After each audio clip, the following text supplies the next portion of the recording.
You're listening to the Orchestra Teacher Podcast.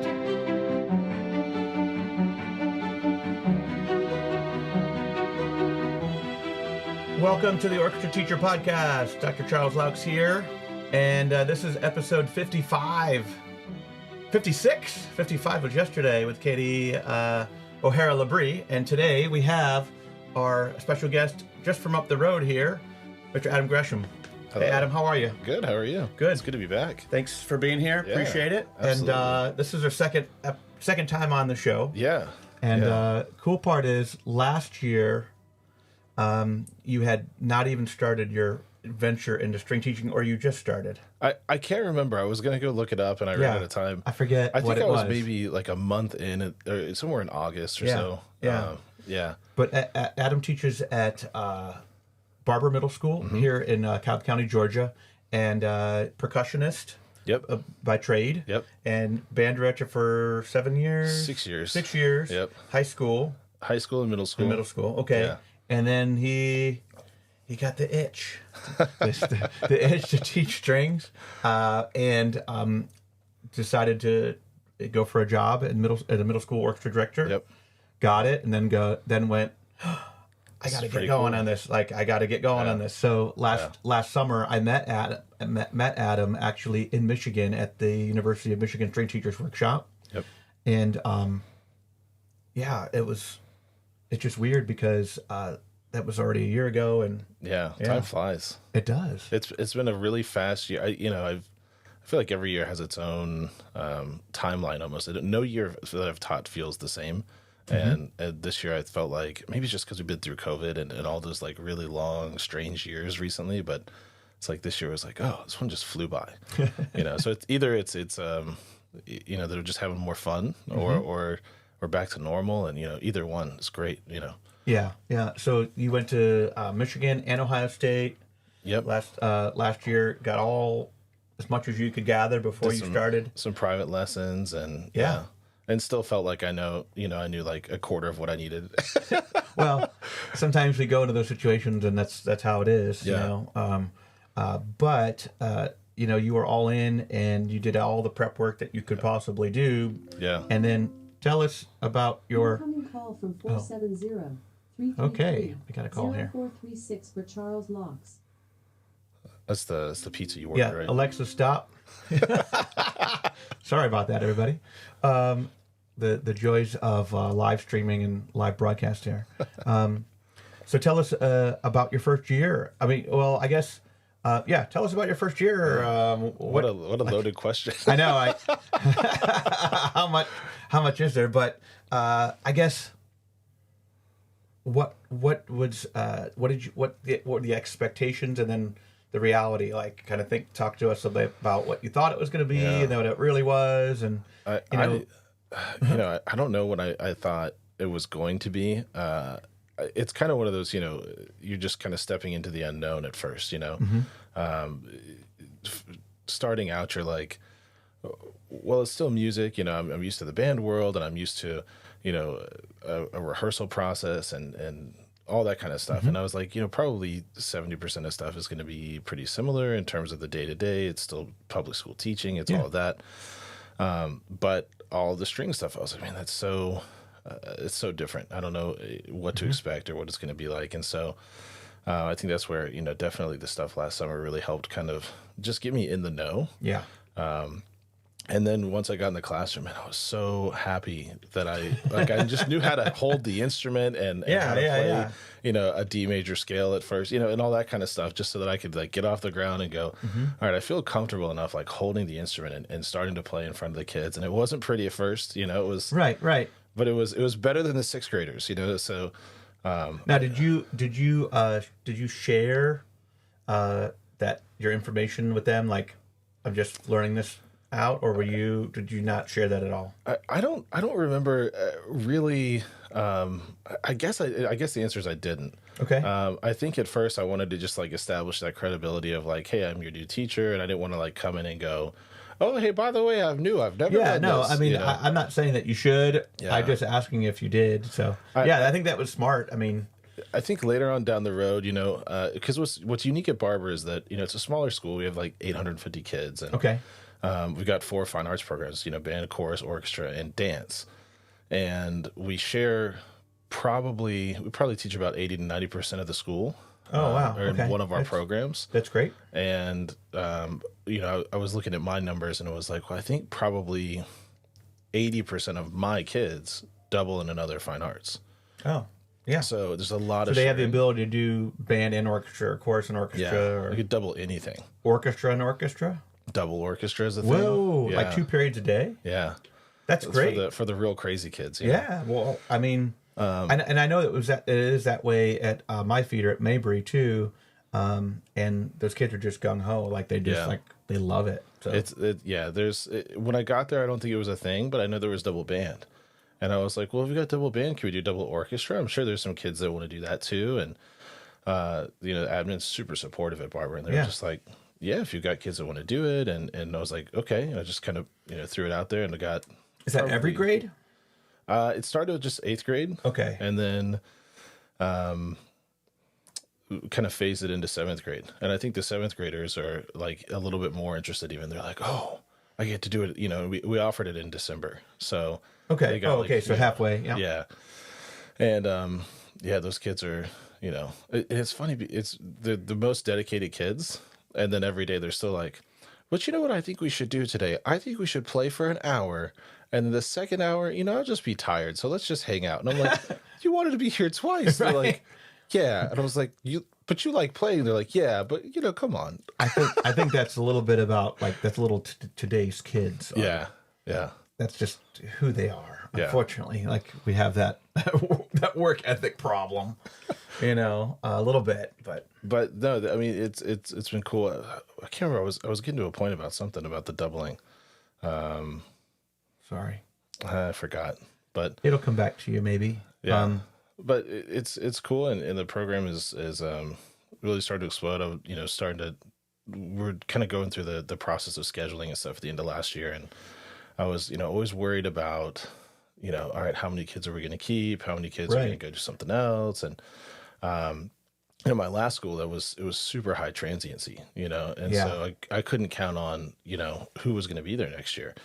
And so I'm like, okay, well, I hope I just have half my kids back, and I think I'm going to keep most of the kids. And there was, at the end of the year, there was like 2 or 3 times the amount of kids that wanted to do double orchestra. And I was like, oh, all right, well, I guess I did okay. You're doing things right, man. Yeah. So that's good. So you, now, how many kids would you say did like orchestra and band, like split? Or it's, is it a handful or is it it's a good like amount? about 30 to 40%. Okay. Yeah, I've done a lot of like spreadsheeting and looking at numbers. Yeah, that's good. But it's a real benefit. I was kind of sketchy on it at first because it's like, well, how much time are they going to have to practice my instrument versus the band instrument? And, is it going to be too much for the kid? And the reality is they're smarter. Musically, they're more intelligent, And I think it builds off of each other. Some things they learn in orchestra, like, oh, I'm going to apply that to band, and then vice versa. And it expands their brain, and I think that's one of the things where I actually kind of like it because it's, I can take my knowledge from the band side and go like, oh, I know this kid plays flute. So let me talk to them about, hey, in band, this is what you'd have to do. And this is how it relates here. And, it starts to open up their brain a little bit more about just music in general and not just like, all right, I'll press down this and then I'll do this. And then, all that kind of stuff. So yeah, it's rhythmic. I think band has a lot of really great strategies for rhythm. Yeah. And then, that we can apply. And I think, like I said, vice versa. So they're just building. Yeah. Yeah. And it really helps. And it's funny. It's usually your top kids that are, in the top band or in the top orchestra. If they double in any fine arts, it kind of works out that way. If they're in dance, they're going to be want to be in your advanced class, or if they're in chorus, whatever it is that they're doubling, it's helping them in their brain to just connect all those pieces a little bit faster. And so it's like, oh, they're a good kid in my class, and they're a good kid in your class too. I'm so shocked. Right. They're going to be good everywhere because this just helps out. But definitely. So I was talking about, did I tell them at first? I think this is what I was coming back to. Yeah, sorry. I think I didn't tell them at first, and then we got to like December or something, and the kids were like, "Oh, you just play so much better than us. Oh, it's just too hard for us." We're hitting that breaking point. Good. Well, Like, that's good that you have that. I was like, guys, look, if I can do it, you can do it. And they're like, "You've been playing forever." I was like, "I've been playing for 6 months." And they're like, "What?" Great. And the sixth graders are super easy to trick. Oh yeah. But yeah. they're like, "You only been playing for 6 months?" And I was like, "Oh yeah, I used to teach band, and I started picking this up." And they're like, "Oh my gosh!" And I was like, "But guys, that just means that in 6 months you can be this good. You should be better than me." Yeah. And the eighth graders kind of knew, pretty quickly, I think.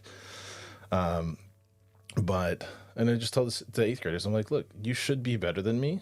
And the reality is, with how much you play, like you should be outplaying me most days. Yeah. You should be practicing more than me. You should be, Yeah. doing this kind of stuff." And so I think that kind of came out slowly over time. But a seventh grade, I don't think even knew until almost the end of the year. Great. I talked to there's a couple cello players that double with the band, and they were percussionists, and I was like, "Oh, I play percussion." Or like when the band did their symphonic camp. Oh yeah. I was a percussion person, so like, "What are you doing?" And I was like, "Oh, I'm a percussionist. I play this stuff." And they're like, "Oh, okay, that's weird." Yeah. So some of them kind of caught on, but I still don't know if they knew that I taught band. They were just like, "Oh, he used to do that, but now he plays strings." And I'm like, "Oh no, I taught band too." And That's great. That's great. So, though. Yeah. I mean, it makes you very versatile for your career, and yeah, as you move forward, and there's a lot of places out there, not necessarily in Georgia, but in a lot of other schools in other states that you have to be able to do both because they have one teacher that does both. Yeah. Well, and I think especially when I was at Ohio State, most of the people there, there's the string beginner track, and there's not a lot of people, I think, that are just fully jumping ship, and going to orchestra. There's a lot of people that are in those smaller schools, or they're getting asked to pick up the 1 or 2 sections of orchestra, and they're kind of like, oh God, what do I do? Yeah. And so, I think that's great. Yeah. I would encourage them to just keep pushing towards the orchestra side. Yeah, I mean, we definitely need string teachers out there. There's the shortage, and I think it's great. There's so many fine orchestra teachers that are not string specialists, that weren't string specialists growing up, and have done awesome work. And I do want to like applaud you on the fact that like there's a lot of teachers that will take over and then they'll just wave the stick and tell them what to do, but they won't model. Right. And we all know modeling is like the best strategy and one of the most important things we can do. So I applaud you on taking that challenge. Well, especially at middle school, I think whatever you teach, I think modeling is so important. And I think that's from a percussionist perspective. That was one of the things that really kicked my butt in college. I was like, I remember my first brass methods class. Or my brass methods class was like, pick up this French horn and play a 1 octave scale. And I was like, I've never buzzed my lips before. I've never done, same thing in every methods class, woodwinds and strings. And so as a percussionist, it's learning everything from scratch. And I almost had to approach it, from the percussionist perspective of just, all right, here's another thing I'm being asked to play in the ensemble today, and how do I figure out this technique really fast and make it sound professional? And I did it with clarinet and trumpet and trombone when I was teaching band, and it was like, all right, now I've got to figure out violin, now I've got to figure out cello. And I was talking to another colleague that just is a band person that just got an orchestra gig here in the county for next year. Oh, okay. And they kind of reached out to me and were like, hey, can you give her a call and kind of talk through what you did? Because she's, kind of swimming in the deep end right now, too. I was like, yeah. Let me give her a call. I've been there. Yeah. And so we kind of talked through like, oh, yeah, you need to get lessons as soon as possible. Have you looked through the Essential Elements book? Get a violin, start trying to play through the Essential Elements book. Yeah. You'll learn a lot just on your own. Yeah. Yeah. I think she's doing the Ohio State thing. And oh, good. Okay. I'll have to look out for her. Yeah. But it's, there's so much you learn so fast. And if you don't get a head start, you don't really dive in. Yeah. especially in middle school, like I was saying with the modeling, like it's really hard to effectively teach kids, I think, at any level, but especially at middle school, if you can't feel comfortable enough. And I think that was my big thing last summer was I just have to be comfortable enough to be able to pick it up and not make a fool of myself. Sure. Yeah. And try to make sure I'm making a good sound and showing them, what a good bow hold looks like and all that kids, kind of stuff. Kids can read when someone's bluffing, when someone's kind of faking it till they make it. Kids can read that. Even middle school kids, I think, can tell. So you definitely, I think have done all the right things. Especially? Yeah, well, because they had that there's like that less of a filter in middle school, right? Where they're just like, they smell blood in the water. It's like, I'm going to go get it. Don't. Yeah. So, no, but, True. And I think also, even without telling them at first that I was, still trying to figure out how to, play violin and how to get better and all that kind of stuff. Even before I told them that, the strings are not my, native instruments. I think there's that part of teaching where it's just like, I'm going to make mistakes modeling and I would make mistakes in the band world. I'd make mistakes playing percussion. It would be whatever it is. I just go, sorry, hold on, let me try that again, Yeah. And instead of just going, I'm being really down on myself or making myself look like I don't know what I'm doing, I just go, sorry, hold on, I messed that up. And then just make sure I get it the next time. Kids need to, I think what speaks volumes with the rapport with kids is when you do make mistakes and when you say, and they realize, he's not this like orchestra machine, or whatever. It's like, you're a real human being, you're a person and you just like them on a Monday morning are going to have a, brain zap or whatever it might be, and that's it. So absolutely. I think that's fantastic. Well, and that's so much, I don't know if you do this. I feel like this is like just part of the job is I find myself in the process of teaching so much, and I'm trying to make some musical point and I go, wait, this is just a life point, and I'll just take a second to go like, this is a good habit, not just in here, but also in life, being patient with yourself or knowing that, hey, failure happens. I was reflecting the other day on like a real old interview I had for a job, I think in my like second, third year or something. Okay. I took an interview and the principal asked me, and this is just one of those that gets burned into your brain, because you've got all those stock interview questions. Tell me about yourself. Why do you want this job? All that kind of stuff. How do you handle this kid in the classroom? And the one question I've only ever been asked once in an interview was, is it okay for a kid to fail? And I was like, and what do you say? Right. And I was like, wow, that's a really great interview question because it's going to tell you a lot. But I think in that moment, like the second or third year teacher, Adam, was like, I think sometimes they need to struggle and to find their success, but ultimately if they fail, then it's our fault, Yeah. And I was reflecting on it and I was like, everyone fails. Yeah. And I think you just have to take that human approach of like, failure is going to happen. And it's whether or not you frame it as a failure or just a learning experience. And exactly. I try to, talk a lot with them about like, it's going to happen. You're going to miss that note. You're going to play out of tune. You're going to miss this bowing. What did you learn from that? How are you going to fix it next time?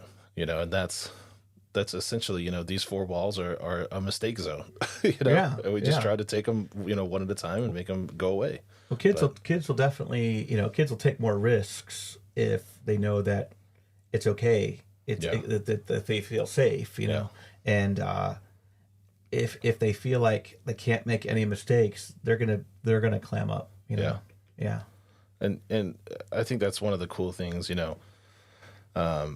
if you know me, a lot of people are like, man, he's pretty dry and quiet, keeps to himself, and I've been asked before, like, well, why do you teach middle school? Like, you just seem like so not a middle school type. And I'm like, I think I just really like how relaxed middle school can be sometimes and how funny the kids are. They're willing to laugh at those mistakes and they're willing to like, do goofy stuff. And I had a colleague of mine when I used to teach out in Norcross, and it was like, why do you teach middle school? Because I was teaching high school at the time, and I'd come over and he'd be like, man, he's like, you're always so relaxed. You always just seem like so laid back. And he was like, man, if I'm not having fun doing this, why am I doing this? That's right. And I think when I switched to middle school, that's what I really started to learn that. I was like, yeah, no, just have fun and make jokes with the kids and let there be mistakes. And it really changes the environment in the classroom and makes them feel like, oh, this is a place where I'm safe and I'm accepted. And, whatever happens, and we're going to just try to do our best every day. Yeah, 100%. I feel like in my classroom, I still have the middle school heart sometimes. Yeah. And then I tell a joke or I do something, and then my kids are just like, oh my God, don't relax. Like, I was like, because it doesn't work at high school all the time. Yeah. I mean, I would say, I think my ultimate teaching heart is a middle school teacher. Yeah. Even though I've been doing high school so long, I miss it. I hate the schedule here though, of getting out so late. Oh, really? Oh, I hate that. Well, I'm an early riser. Like if it were up to me, we'd start school at 7. Oh, or earlier. But just go teach in Gwinnett. Yeah, when I taught in Gwinnett, the schedule in Gwinnett's like 7:10 to 2:10. Oh, see, that's what it was for me in Las Vegas. The middle school was like 7 to 2:30. Yeah. Yeah, and it was awesome. I loved it. I'm the opposite. I was talking to my wife is a morning person too. Okay. And we were talking to her the other day. And she was like, hey, "You're always getting up so late in the summer." And I'm like, "Yeah, my body wants to go to bed between like 2 to 4 a.m. and wake up at like 11. Like that's just like my natural cycle." Funny. And she's like waking up by 6 o'clock, 7 o'clock is late. Yeah. But man, that made Gwinnett so difficult because I was teaching first period and we had like 5 bands at the time. So you start at 7, you had to be there at like 6:30. Yes. Yeah. 6:30 was pushing it, and we had 5 bands and so that meant that one of the periods we had to have 2 bands happening at the same time. And I was the new guy, and so I was on the stage. I got kicked out of the band when I was on the stage. Oh, yeah. And those stage lights weren't on quite yet at 7. They hadn't warmed up. So it was like teaching dungeon band at 7 a.m. And the kids were like, oh. Yeah. And so Well, that worked for you then. Yeah. Yeah. The schedule for me is much better. I don't know. Part of, like health and my health is getting up early and going to bed early. And I just got back from Alaska, and that 4-hour time difference really screwed me up. I slept till 7:30 this weekend, 8 o'clock one day. I was like, I feel so lazy. Like, shame on me for sleeping in, but it just really screwed me up. And I'm still not there yet. I got up this morning at 4:45, and I came down to try to figure out that sound issue I had yesterday with Katie on the live stream. And I figured it out. I guess you haven't gotten any text or anything saying that nobody can hear you, so hopefully they can. And then I was like, got so tired, I had to go back to bed. And I went back to bed for a little bit. It's like, I'm like killing myself, like to just try to get up. And, it hurt me. Like my schedule is very solid. And so it's been weird. I applaud people that can get up early. I've just never been one of those people. And, for a while, teaching, especially the 7 a.m. days was like, where's the coffee? Yeah, I need the coffee. Now it's better because I can get up at, 7:30 and I'm at school by 8:30 and everything's good and it's like, I'm fine. Yeah. I don't feel so bad. I can still go to bed at midnight and get almost 8 hours of sleep and It's a happy life. Yeah. Well, everybody's different, but that's cool. That's cool. Yeah. So what do you think were some of the biggest challenges for you this year? I know it's like, probably maybe my guess would be imposter syndrome, worried about, like, am I going to be able to do this? That kind of thing. Everybody gets imposter syndrome. I do on a regular basis before I have to teach or present or something. I get it, and it seems like everything's turning out okay, and it did for you. But I think those are things that go through our head. It's part of our psyche, and it's just normal. Yeah, I've dealt with imposter syndrome. I think every day since I was 5. Everything I do, it doesn't matter. That I have a degree in music or that I've been doing it for. Playing, I think I counted the other day, like I've been playing 20 years or something like that since middle school, and it's like, I've already been playing music 20 years. And it doesn't matter how many degrees I have or how long I've been playing or how much teaching I've done or that I've done it at different levels. It's like, it doesn't matter. I always feel like, all right, I'm just going to do my best today, and hopefully that, we get this piece together, and hopefully everything works out. So that didn't really change from band to orchestra at all. Okay. That's just a constant. I think that's just my general anxiety. Like I said, it's a normal thing. It's part of life. And yeah.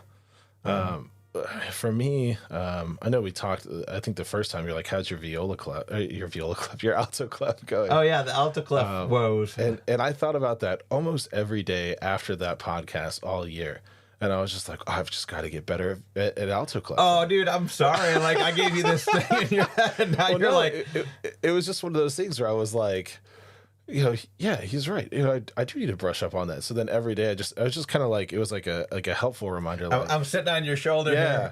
Just like, hey, don't look at that third violin part, that treble clef. Do not look at that. I hate those, by the way. Look at the viola line. And I was like, okay, And by the end of the year, really, it was just like, oh, come on, that's an E. Hey, come on, that's F sharp. There you go. Yeah. I was like, oh, I did it, I hate those. I hate the scores with first, second, third, and viola. It's like, no, I can't do it because it just messes me up. Yeah. It's what was the transition for me, like looking at I guess it would be helpful. 20 lines from the band score. Right. Now you're looking at 5. It's like looking at 5. But then when you have 6, you're like, oh, hold on. Exactly. Yeah. No, exactly. I get that. I think for me, oh man, one of the biggest challenges I think the whole year was bass.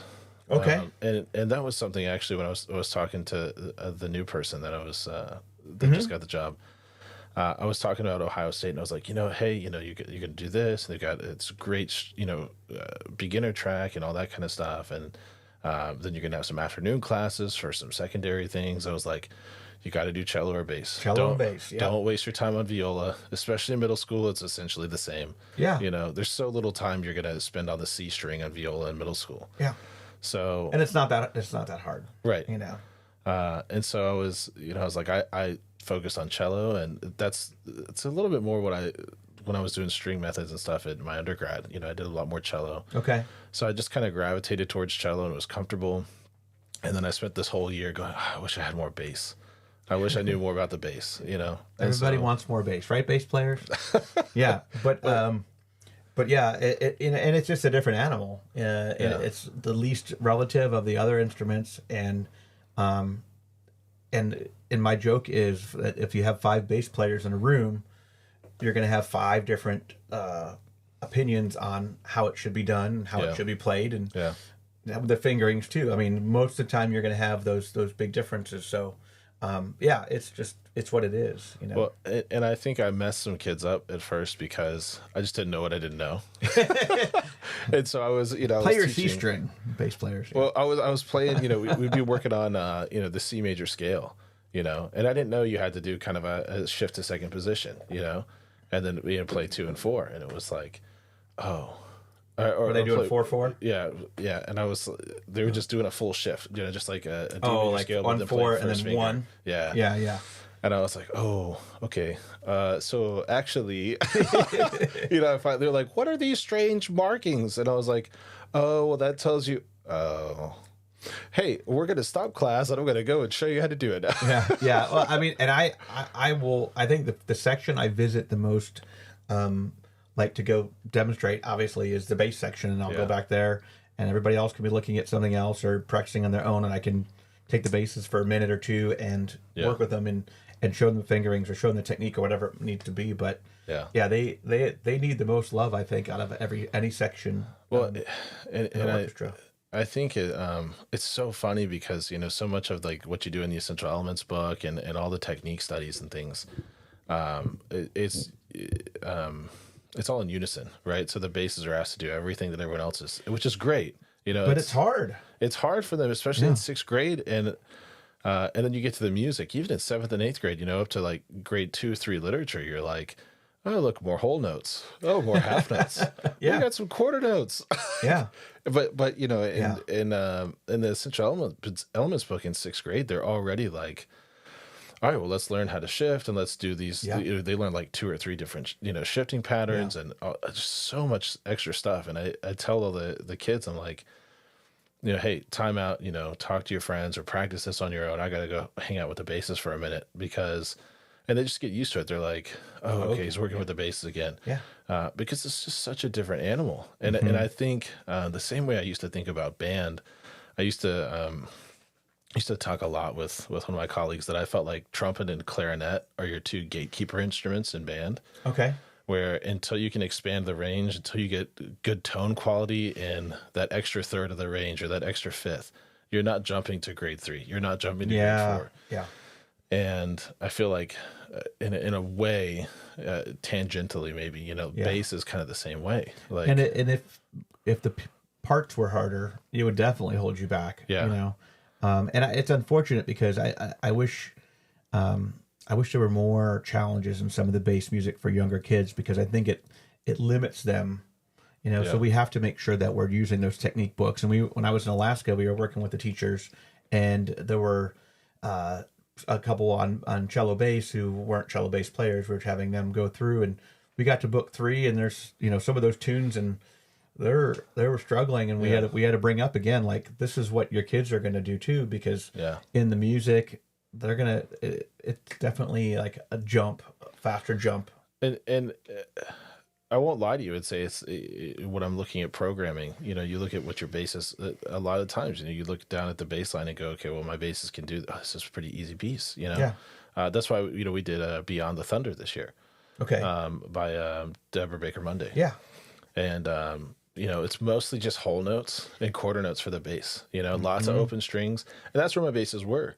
And I was like, oh, this would be a great fit. It's interesting, in the upper strings, and my cellos were pretty good, but the basses needed that, and on the flip side, it's like, I got to work, twice as hard in those fundamentals to like start getting them going. Yeah. Because in 8th grade, there's not going to be as many whole note pieces, That's right. I was fortunate that I had 2 really rock star bass players in my orchestra in 8th grade this year.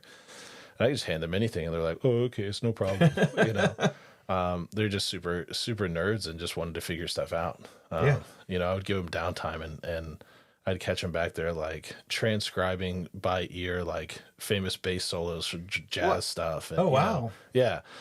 But they were rock stars then. Yeah, but I was like, I don't have that coming up in the 7th to 8th grade this year. And so that's where those fundamentals, I was like, all right, we really got to spend a lot of time, even though the books are harder than the music, like, that's the most important stuff for those bass players, Yep. But I feel like if you can get those bass players through the 6th grade year, because that's so hard for them, then the 7th grade, they have a little bit more of a chance. Yeah. Because then life opens up. It's like, oh, green pastures. Look at this, And then they're less scared of the instrument at that point. But that's, to me, bass was like the big learning curve this year. It was like constantly just, all right, I feel like my playing is getting better. I feel like, my understanding of how things work, and trying to get the right sounds out of the instrument, the right balance, and all that stuff. Okay, this is pretty good. It's starting to go well. And there's another thing I don't know about bass. It's just like roadblock after roadblock. And so, cool. I mean, I've been teaching, just finished 27 years, and I'm still finding things like, oh man, I want to do more of this. I need to do better at this. I need to be better about this. So I'm still, looking for more things. I don't ever claim that I have it down, because the minute you do that, that's when you just start to like coast, here, there, and that's not what I want to do. I want to keep growing. I got 12 more years left minimum, and I got, there's a lot of things I want to do. And I think that's what, just something about me and my personality. It's like, I always have to have something that I'm learning. I love, people used to ask me like, what's your favorite book? What kind of stuff do you like to read? And it's like, I really don't like reading books. I don't either. I like reading textbooks. I like reading like pedagogy and stuff like that. Stuff's fascinating, because I want to know how stuff works. Right. And so I think a lot of the same, for me, and maybe that's why it was, I approached orchestra with so much, energy of trying to learn the new thing and to constantly absorb and adapt and learn and grow. Is because it's a cool new thing. I've got to figure out how this works. I got to figure out how to do it better now. Now I got to figure out how to make it more efficient. Now I got to, it's always the next thing for me. So I feel the same way. Just about anything, like, building the studio, like I never built anything before. I did electrical from YouTube University. I did drywall through YouTube University and reading stuff and watching lots of videos. YouTube University. I just installed a new amplifier in my boat from the car stereo. Yeah. I never done one before. And I just did it, but you got to get the right gauge wire. And you got to have the pot, you got to get all the right connectors and right fuses but it's kicking. I did a little washer machine YouTube University last week. Oh, nice. Yeah. We called out the repair guy, and we're like, oh, the washer won't drain and it won't do the spin cycle. And I just got on YouTube and was like, why won't it work? And they're like, all right, unscrew these 2 screws and then reach in here and pull this out. And I was like, 10 minutes later, I fixed it. And the repair guy came the next day. I was like, it's working. I was like, I know it's working, but here's what you need to do. I told the guy, I was like, I need you to replace this part, and it'll be good to go. And he's like, oh, you made it easy. All right. Good. Well, it probably saved you some money too. Yeah. Yeah. So it was cool. I like being able to fix my own stuff and not have to pay someone to do it. But there's sometimes where I've made the mistake of not trying to do it myself, and then I screw it up and I have to pay someone to do it. But at least I tried. And that's speaking of doing things yourself and making repairs. Talking about instrument repairs. Oh yeah. Oh, so different. Oh, I bet. Well, yeah. There's not all the glue and pads and I think it's a little more basic, but also at the same time maybe more detailed. Or less. It's just so different. I think like every woodwind player will tell you they've got their like full kit of like extra emergency pads and all this stuff, and there's only a couple things for string instruments that are really like, all right, well, I've got the bridge is starting to warp. All right, let's fix the bridge. Yeah. All right, I need to replace this tailpiece, or I need to, this peg is slipping, or something like, But then there's also things like we don't do our I'm not willing to do. It streamlined so much for me this year because it was like, I learned how to, kind of adjust bridges a little bit and get things straightened out. And I can't tell you how many middle school kids, I didn't know this was going to be an issue. But every single day a kid would bring an instrument. Oh, this string's really loose. And I'm like, okay, all right, I'll fix that. And then at first it probably took you a little while, and now you're getting faster. Yeah. But I grabbed the instrument and I'd pick it up, and the bridge would be like all the way off to the side. And like, that's the only problem, just the string's loose. And they're like, yeah, just the string's loose. And I was like, not the bridge. They don't almost ever look to at the the F bridge. hole over here, right? That's not the problem. They're like, oh, that's fine. They don't. Kids never look at the bridge, and if someone brings theirs up for like my high school kids can tune themselves unless there's a problem like a peg, and so I always look at the bridge, and then I have to like make the lecture of like, look at your bridge, make sure it's up and down, and it's gonna look like it's leaning backwards because the front is curved, but look at the back side of the bridge; it should be perpendicular and should be centered, and then trying to get kids to at least have an eye for it. Yeah. But I'm always doing that too, because we all know, that bridge is off by a few millimeters or whatever. It definitely impacts the sound. Yeah. There's so many, it's like I'll pick up a bridge and it'll have the feet like leaning forward, or only the front, edge of that foot is touching. And I'm like, I almost feel like it's like leaning over a cliff. It's like you don't notice that. That looks so scary to me now. It is. But repairing the instruments, you're right. It's like there's only a couple things I'll do. Yeah. And what I love this because it changes. Probably the biggest impact for me is just having kids buy new tailpieces this year. And it maybe seems like a really small thing. Oh, the ones with the built-in fine tuners? Yeah. As opposed to just so I always have the kids with 4 fine tuners, especially the younger kids, because I don't want them touching pegs. I don't blame you. But I'm just like, guys, you can get a $20 Whitner tailpiece on Amazon, and it'll be here in 2 days, and then we can fix this like horrible like wrenching of your fine tuners. Yeah, that don't it's move one of those basically like fingertip graters. Yes. I stopped They're doing the them. worst. I was like, after a while, I was like, I look at it and you can always tell because they're like the golden screws, and it's like, I'm not even going to try this. It was like, oh, no, it's okay.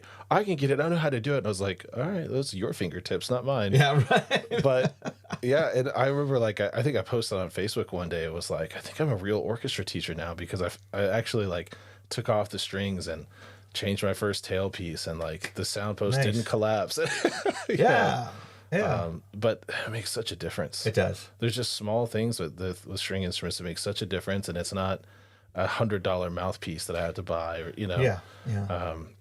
and the rest of the And it stuff. seems like I haven't fixed a lot of wind instruments, but it seems like there's a lot of mysteries, like where's the air leaking from and that kind of thing. And it's like very visual in our instruments that we don't have to. But there's a million parts that I used to have, like, a whole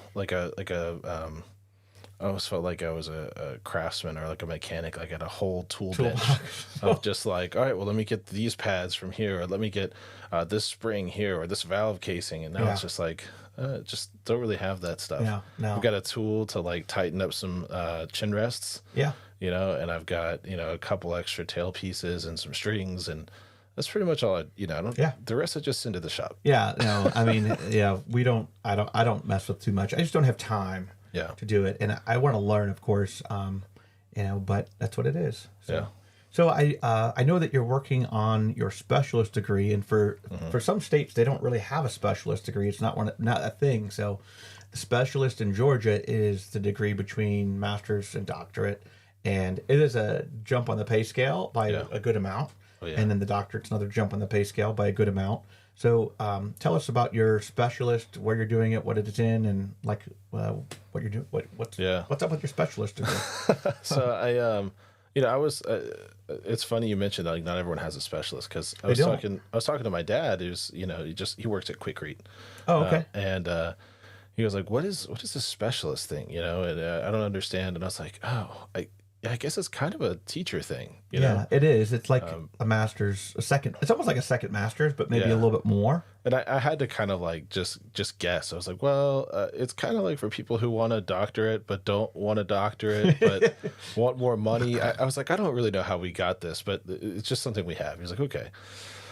No, I was kind of a couple of years ago, I was looking at going down the PhD route, and I talked to David Vandewalker and a couple other people that, who have gone through the process, and they kind of asked. They said, "Well, do you want to teach college?" I was like, "No," and they're like, "Okay, well, that's good, because it's probably too late anyway. You need to start that track, 5 years ago." Yeah, I started it late, and after I taught for 11 or 12 years, I started the track, and then I taught for some more, and by the time I got it done, I had taught for like 15 years, and it was just kind of, I don't know. I love teaching in the public school so much. Yeah. So for me, it was, I love teaching college, but not as much. And so that's part of what brought me back.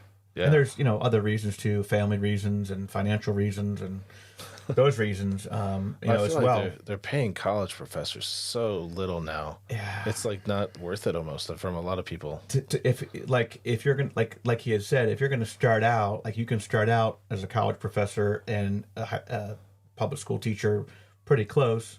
And if you play your cards right, you can keep it somewhat close. You might not make it, right. Might not have as much financially as a college professor, but you do have a lot more flexibility. It is, about 6 weeks less teaching time, because I think public schools are 36 weeks. It's about 30 weeks, 2 semesters, whatever, or so, give or take. And, when I was teaching college, they're like, yeah, go out and do this gig and go do that and go conduct here and go do that. And they didn't care, Right. Public school, I pick and choose, and I had to say no a lot, and which is fine, because I want to be here for my family, and my job, my school job is more important than the other job I have. Yeah. But I have to pick and choose. I can't go out and take a paid gig on a sick day, or take a sick day for that. You have to take a personal day. Yep. If you don't take a personal day, then you are double dipping, and that is a code of ethics violation.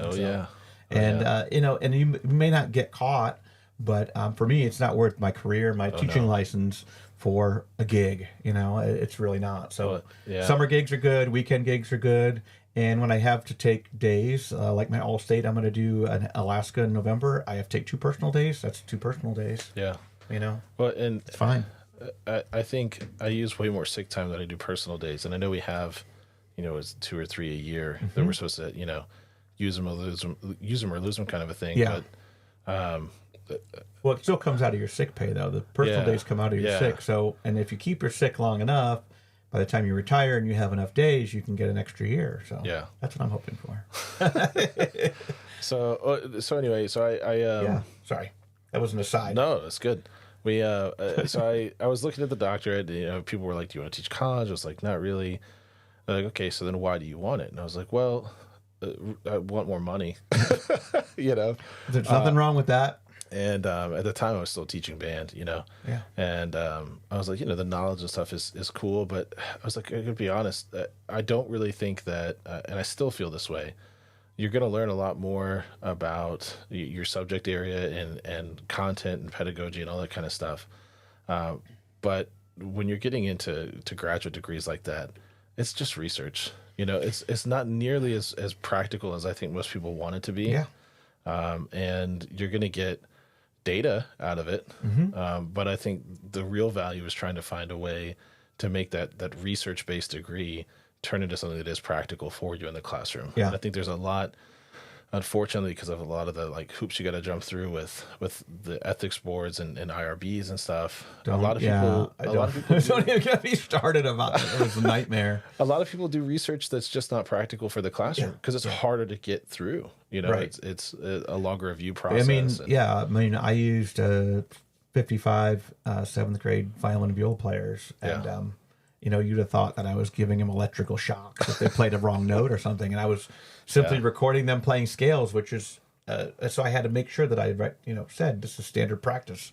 Every teacher records their kids in an assessment. They're going to be using accompaniments. That was my thing, and it wasn't anything, but they, I guess in all fairness, they want to look at it as someone messed it up, and that's why they're there. That's why laws exist. That's it. There wouldn't be a speed limit if there weren't crazy people going 100 miles an hour. So I was similarly I was doing I kind of got through all my specialist coursework, which is it took me 2.5, maybe 3 semesters. Okay, that's not too bad. How many credit? Is it like a master's degree in 30 some hours? Yeah, it's 30 hours. Okay. So, it was summer, fall, spring, and I should have finished last summer because I had all the coursework done by last spring, and then summer was all right, I'll just do my final research project, and I'll be done. But you're teaching orchestra now. Well, yeah. So that's when I moved to orchestra, so I had all that on my plate. Yeah. And I was trying to do this research project that was focus groups with students, and it was about their experience of why they are not interested in continuing with the music program. And it was going to be 5 different schools and 10 kids at each school, and there's so much red tape with that. My advice: the more schools you choose, the harder it is, because you get admin approvals and different counties have to approve it. Yes. So my advisor was like, look, if you want to graduate in 2 years, you might be able to do this, or we can pivot. So I pivoted to an exempt protocol that is only dealing. So what is it? You hinted on your research, but what are you doing exactly? I can't say too much. Okay, it's all confidential stuff. Got it. But okay. It's interviews. It involves. It's interviews with adults and students about a successf's music ensemble that kind of nationally recognized, and basically what's caused them national recognition over the last 20 years. They've had director changes, they've had obviously the students are different and circumstances are different. Sure. But they've kind of stood the test of time there. So it's okay, what's the special sauce? It's kind of a case study on that. So so it's taken me a while, and I've been hung up for about a year in review boards and ethics and stuff. And I actually just got, before I came here this morning, I just got the principal's site approval letter, and everything is Cobb County approved and Auburn approved. So you're doing it through Auburn? Yeah. Auburn. So I'm doing it through Auburn, and so hopefully I'll be able to get done by the end of the summer, and I'll finally get that pay bump. But I chose Auburn because if you look at it online, it's it looks crazy. Most doctoral programs are 50 credit hours or so. Yeah. Auburn's is 90. Ooh. And it's wait, why? That's 2 degrees, and it was basically explained to me that if you do your specialist with us, and then we'll apply those credits towards the doctoral program. Yeah, and I think some doctoral programs do, because I think they did that with mine. Yeah. It wasn't through Ohio State, but I think, if I remember correctly, I remember seeing that somewhere where they would do that. So that's good, though. Yeah, and so it turns that 90 into like basically do the specialist, and then once you finish the specialist, it's like 20 more hours of coursework, and then your dissertation. Okay, so you could easily get that down the road. And is there a time like a time limit? I think once you finish the specialist, I think you've got I think it's like a 2 or 3 year window. Oh, okay. Where they kind of like, you're not guaranteed acceptance into it, but it kind of helps fast track you a little bit, and or the application fees are waived or some things like that. Nice. Yeah. That's and good. So and it's a good program. I really enjoyed it. Now I'm kind of like hitting that point where it's like, okay, do I want to take a little time off? Do I want to just keep pushing straight through? I'm just like, and what we kind of discussed earlier this morning was the deal with Auburn's specialist program is that the final project, your like master's thesis for the specialist, right, is basically a mini dissertation. They expect like 80 to 100 pages of research. Okay. And then the dissertation is like, like 20 pages more or so. Yeah. Depending on what you do. But yeah. But I'll have to do a full defense for my project and everything. And so it's really cool. I'd recommend it, especially if you're looking to do a PhD program and that's something you want to go through. It does kind of really help to train you in exactly what that process is going to be like. That's good. So because a lot of master's degrees, they don't have that. That training for the PhD or the doctorate. Yeah. Well, and I was talking to my my faculty advisor, and she's like, yeah, when I was doing mine, one of my first research projects was my dissertation. And now she's done 20 or 30 different studies, but she's like, yeah, a lot of people, it's hard at first because you don't know what you're doing until you do it. And so I think it really helps kind of prep you through that process. And cool. Yeah. It's pretty pricey degree, or I think if you don't take extra time like me. Okay, so there's like you have to register every semester rule. Yeah. It's kind of like being ABD, like you still got to pay for that research time. But I think it's that was a fire under my rear end to get mine done, because they didn't have that requirement. So after I was ABD, I took time off, I had kids, I got a new job. And then they're like, we're enforcing this rule now that you have to register for 3 hours. And I was like, now it's costing me money. Let's get it done. That and tenure, were two fires. Yeah. Under the butt. But I think it's about 19,000 at Auburn, which is pretty competitive. Yeah. And you get your money back rather quickly on the pay scale, which is good.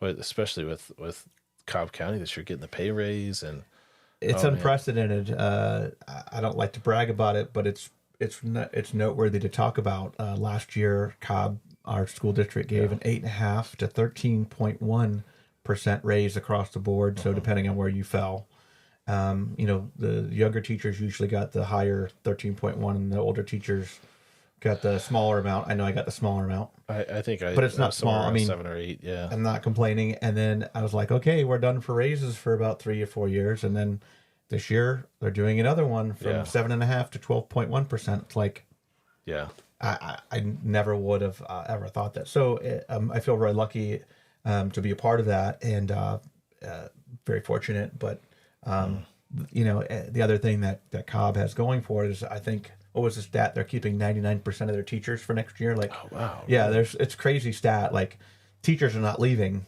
Yeah. Obviously, they feel like they're getting something good, and it's a good place. It's a great place to work, and I think they've got it going. Yeah. So, yeah.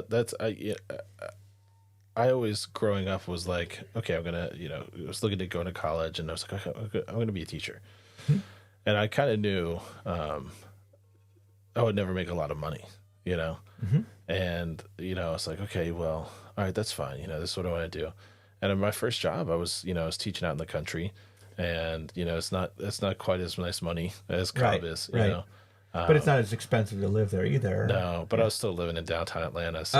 Okay, never mind. So you're I was still, I just graduated Georgia State, and I was still living there. And, but I think I made like 31 or 32,000. Wow. And I look back on that, and it was only 8 years ago. Yeah. You know, and I know inflation's a factor and everything, but I'm like, I make so much more money than that now. And, you know, all I did was just get a master's degree and then, you know, Change districts. Change districts. And it's like, wow, I'm by no means rich, but well, I don't know too many like teachers that are, but, you know, it's comfortable. And the other thing that we have to consider as teachers is that, you know, we do have this time, and you can't put a price on that.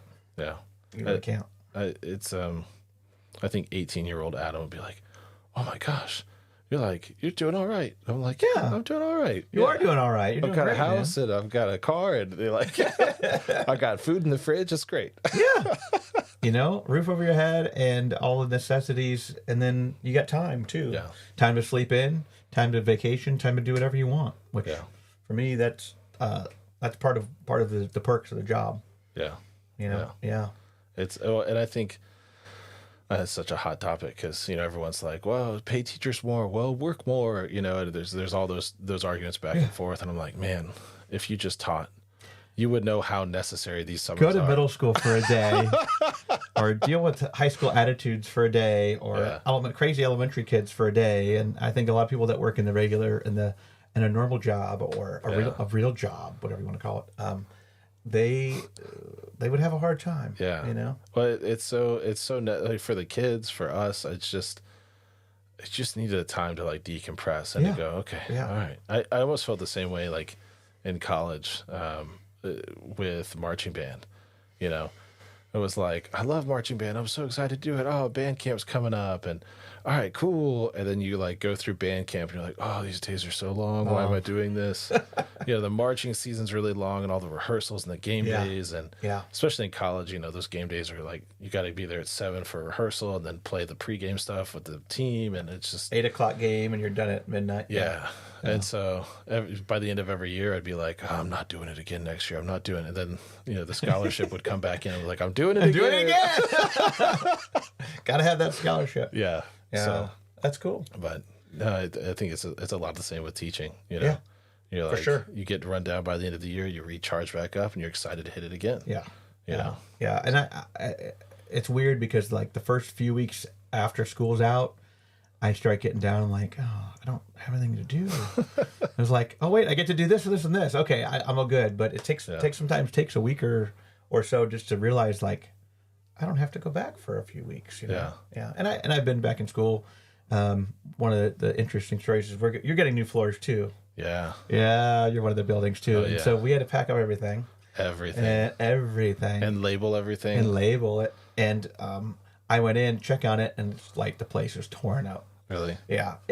But we have that Wenger music library system. We do too. On carpet, and they weren't going to replace a tile underneath it, so they cut the carpet that was on, and they put tiles in front of it and the side of it, and left the carpet underneath it. And so when you pull it out, it goes, and there's no music on it yet.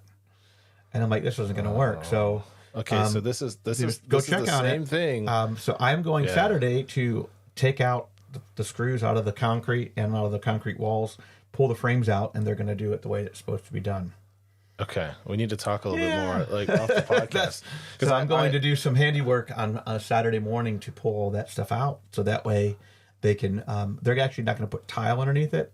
They're going to strip it and just use the bare concrete floor and like polish the concrete floor and give us like a transition strip to the tile. So all the music, we have about 8 of them for the chorus and orchestra in one storeroom. Yeah. And they're going to leave a space so it can pull all the way out on concrete, pull all the way back, and so there won't be any like marks on the tile, and it'll be good.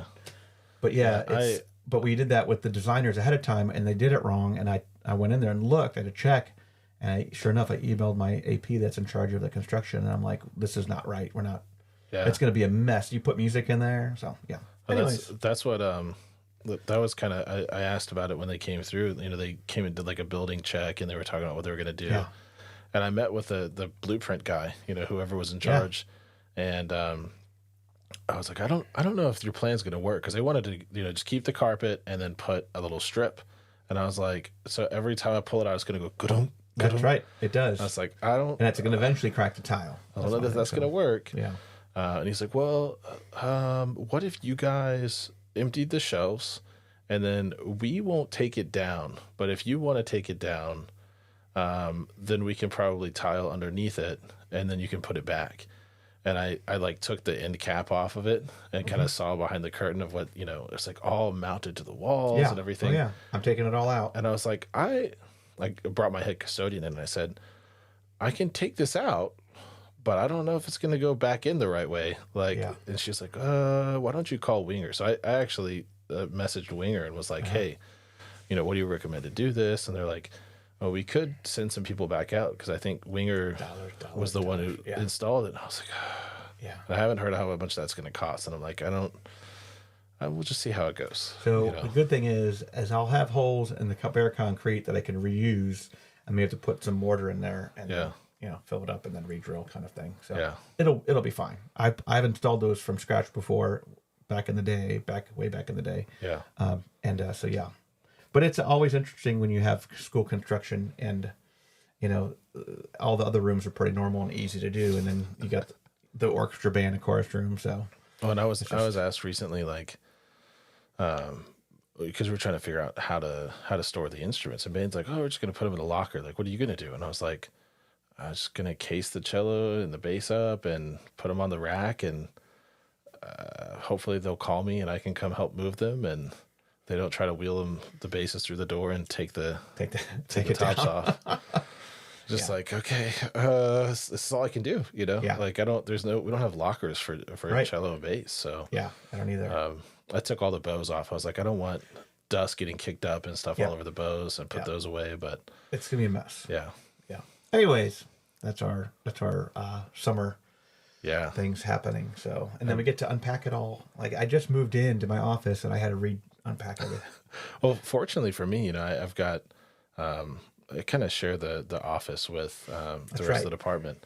But it kind of became like the pack rat hiding hole for everything in the department for the last decade. And so it was nice for me to clean and purge everything. And so now I'm kind of walking back in going, all right, it's just my stuff. It's just, I know how I want to organize now. And it's so much cleaner already. That's good. It's great. That's good. So, yeah. So what else do you got this summer? Chilling? We're vacation? Yeah, we're leaving. Well, today I've got a Braves game. Oh, nice. Going out. Hopefully it doesn't rain on us, but I'm going to the Braves today and tomorrow. Nice. Megan ran a 5K. My wife ran a 5K, and they gave her some free Braves tickets. It was the Braves 5K. The Braves 5. That's a fun one. So we're doing today and tomorrow, and then Sunday we take off for a little week-long vacation. We're going to hit up Connecticut. We're going to Hartford, New Haven. Oh. We're going to detour through Sleepy Hollow, do a little spooky haunted tours. And, and then we're going to head out to Philadelphia. Just kind of those bucket lists. I've never seen the Liberty Bell and all that. You got to go to the Rocky statue and do the stairs and all that. Yeah. So I love Philly. Yeah. Capping it off with another Braves game in Philly. Oh, nice. And my wife, she's so nervous. She's like, can we not wear the Braves jerseys in Philly? You'll be fine. I don't want to get yelled at. And I was like, well, you get yelled at because it's Philly. In Philly, you'll get yelled at. But that's cool. That'll be cool. It'll be a fun vacation. Yeah. Nice. Yeah. And it'll be it's been a while since we've been on vacation. We try to do 1 or 2 a year, but it's so ready. Mm-hmm. Yeah. Good for you. Yeah. Yeah. So. Well, I appreciate you coming back on. It's been a great conversation. Congrats to you on your first year. I'm sure many more to come. Yeah. But it's so cool to see you make it happen. Yeah. And I did your fall workshop or winter. Yeah, I think it was our January. January workshop. Camp. Yeah. And the kids were great. Well behaved, well prepared. It's just awesome. Yeah. So makes me happy to see that you're making it. Yeah, all good things. It's been a long. I was kind of thinking about this the other day too. It's there's so much that I put into kind of branding the orchestra this year. Yeah, and just giving a face of the orchestra and a logo and some swag. I saw that. Yeah, swag's cool. And they got their laptop and their phone stickers now and all this kind of stuff. And it's been really cool to see how quickly the kids kind of rallied around that identity. Yeah. And now we're just kind of building it. And, I think the excitement for the orchestra at Barber is really high right now. So I'm like, That's good. just trying to keep riding that and pushing it a little bit more. And That's right. I'm excited. I think next year's gonna be really fun. Good. So, yeah, you got great kids, and I'm proud of you. I'm glad it's going well. Yeah, so thanks. Well, enjoy the rest of your summer. We were going to be back online at 1:00 with the Dr. Rebecca McLeod, and so I guess thanks again, Adam, for being here. Thanks for and, having me. It's been fun. We'll put up Adam's bio and everything on the podcast, and to check it out if you have any questions for him or you're into that new string teaching world. Yeah. He's a great resource to talk to. Happy to help too. All right. Well, thanks again, and we'll see you guys all next time on the Orchestra Teacher Podcast.